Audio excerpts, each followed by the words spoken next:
Shalom, brothers and sisters. By the way, I'm the preacher, Malones J. So, dito na naman tayo ngayon. Gagawa tayo ng video. Dahil maraming nagsasabi, si Kristo ba ay Diyos? Of course, ang sagot ko dyan, siya ay Diyos. Ang sabi niya,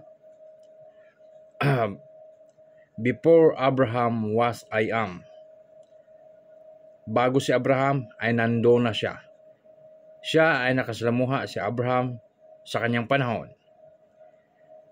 At isa pa, sa John chapter 10, verse 30, Jesus said, I and the Father are one.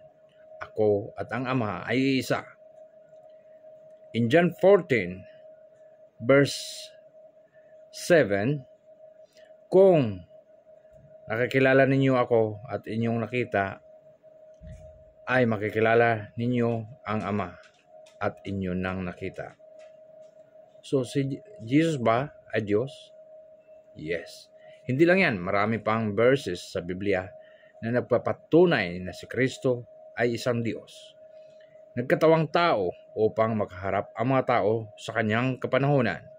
Dahil nung una, ang mga tao ay nagsiligaw, sumamba sa mga bituin, sa mga rebolto, sa bato, sa kahoy, sa buwan. Kaya siya naging tao upang makaharap ang mga tao at i-correct ang mga maling gawain. So, ang nakakaintindi at nakakaunawa lang yan ay siyang may Holy Spirit at tinawag ng Diyos.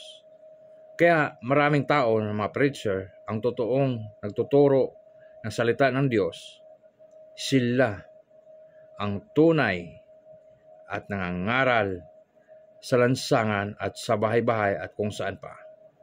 Tandaan ninyo, lahat tayo ay hatulan ng Diyos ayon sa ating mga gawa. At tayo ay tatayo sa Kanya sa huling araw. At kung sino man ang hindi makikita ang Kanyang pangalan sa buhay na aklat, ay siyang itatapon sa dagat-dagatang apoy at asopre. Yun ang impyerno. Shalom.